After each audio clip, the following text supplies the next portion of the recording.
Hi, everybody. It's Dr. Sam Robbins. Now, today I'm going to reveal the number one food that causes high blood pressure. And no, it's not salt. Now, if you didn't already know, at least 1 out of 3 or a third of U.S. adults have high blood pressure. And having hypertension is one of the leading causes of a heart attack or stroke.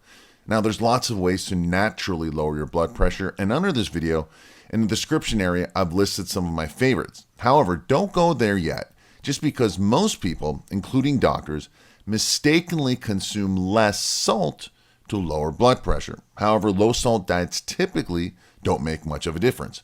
Now, what does make a difference is lowering sugar in your diet, and more specifically, high fructose corn syrup.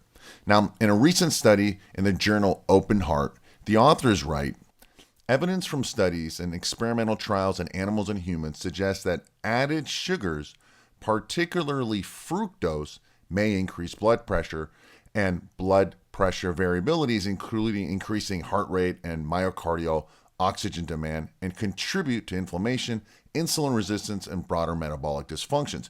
Thus, while there is no argument that recommendations to reduce consumption of processed foods are highly appropriate and advisable, the arguments in this review are that the benefits of such recommendations have less to do with sodium, minimally related to blood pressure, and perhaps even inversely related to cardiovascular risk, and more to do with highly refined carbohydrates and sugars.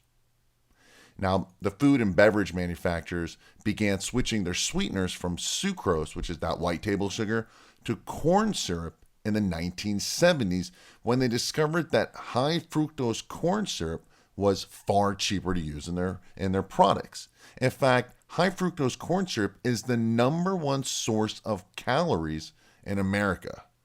Now, it's found in almost everything you can think of, more specifically in sodas and even fruit juices, but also in many prepackaged foods. This also includes healthy sugars sweetened with things like agave. Now, what do you suggest, or what do I recommend for you? First of all, you must do your best to limit and eliminate the high fructose corn syrup, and to do this, make sure you read labels. Again, the less prepackaged food, the better. Also, limit your total fructose to 25 grams or less, and that's about 100 calories daily.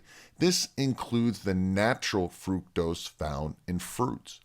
Now, if you're already suffering from high blood pressure or signs of insulin resistance like diabetes, or if you're overweight or you have high cholesterol, you should be particularly careful to limit your fructose, including what's found in whole foods, to only 15 grams per day or less, and that's only about 60 calories daily.